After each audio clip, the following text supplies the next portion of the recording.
The vast majority of my clients are guys who've gotten in real trouble with their relationship, sometimes legal trouble, even to the point of going to jail or going to prison for domestic violence or for a sex crime.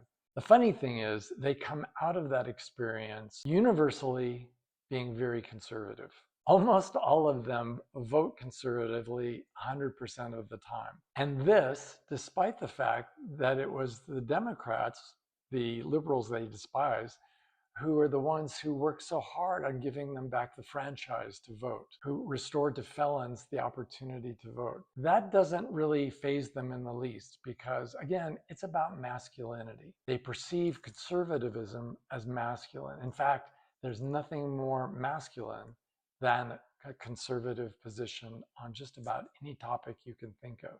You might wonder, how on earth did these men who were so oppressed by conservative laws or so condemned by conservative communities, and they are, how on earth do they maintain that position? Well, I'll tell you, men who've been to jail, men who've been to prison, men who are failing pretty much across the board in their lives are consumed with fear. They have tons and tons of fear.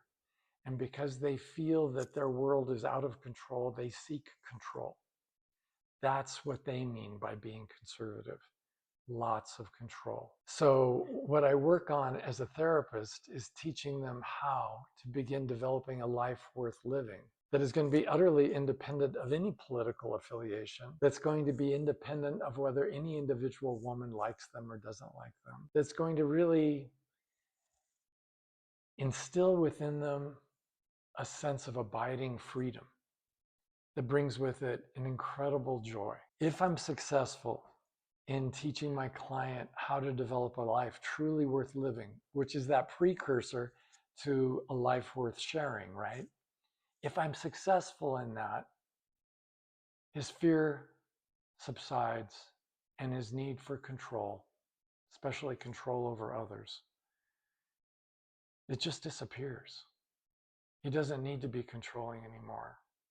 He's truly now free to be who he is and to live his life the way he wants.